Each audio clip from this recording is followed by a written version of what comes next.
whiskey lovers, and welcome to another one of Mark's Whiskey Ramblings, the first of 2015. So, Happy New Year to all of you. But, moreover, today is the 7th of January, and that means it's my birthday. Now, what better way to celebrate my birthday than with a new expression from Auchentoshan, and what an expression indeed. This is the Auchentoshan 25-year-old 1988 wine cask finish.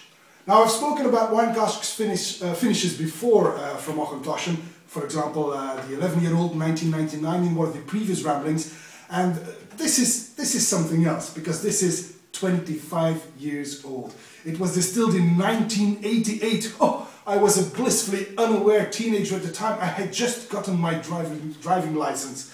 So, yeah, we're getting old.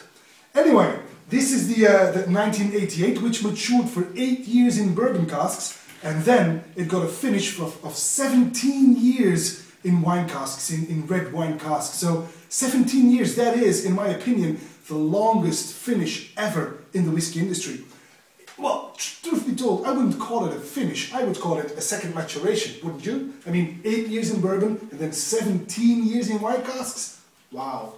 Anyway, I got me 2 bottles, of course, one for the Toshan Man collection and one to sip, and as you can see, it's been going well.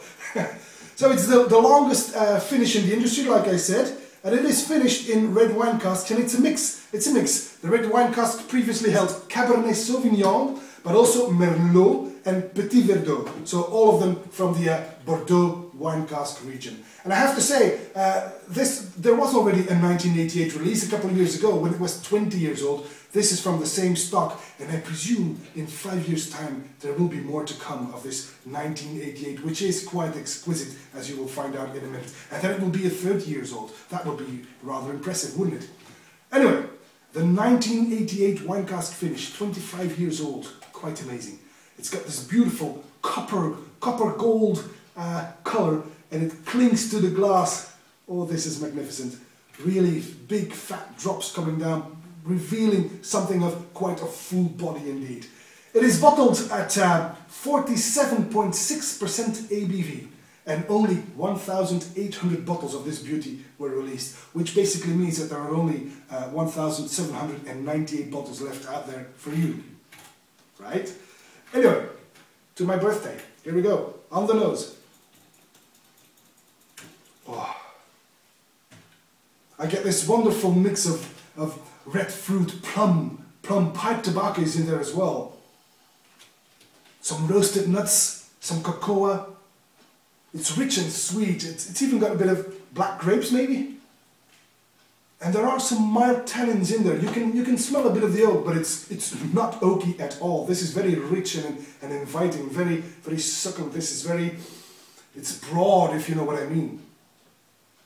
Rich and sweet. On the spice front, I mostly get cinnamon, but a bit of cloves as well. Maybe some black pepper. This is very nice indeed.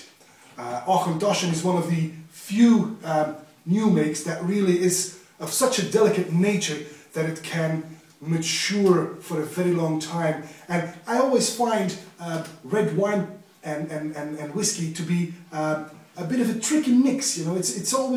It's hit or miss in my opinion, and I believe that Auchentoshan is one of the few distilleries that really hits it every time on the spot, for the simple reason that their delicate spirit is of such a good nature to interact with the wood and the red wine, which makes for a very nice dram indeed. This nose is very inviting. On the palate then.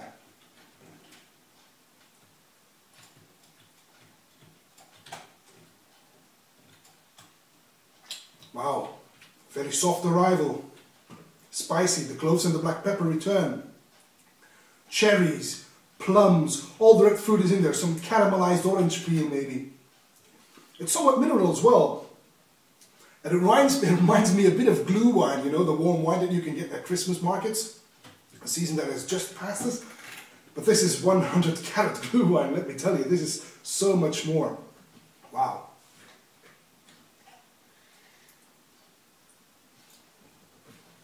I'm amazed that after 25 years in the wood casks, that this is so smooth and delicate still.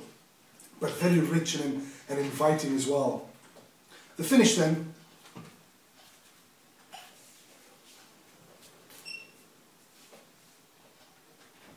The finish is very long, spicy, sweet. Becomes mellow, but it is very long with cherries at the death. Well, this is very impressive. I find this to be an absolutely stunning whiskey, and it is perfect with a cheese platter or with some red fruit dessert, for example. But it is also very nice to just sip quietly on your birthday, and that's exactly what I'm doing right now. And that's all for this Whisky Rambling, and I hope to see you at one of Mark's Whisky Ramblings real soon. And until then, may the malt be with you.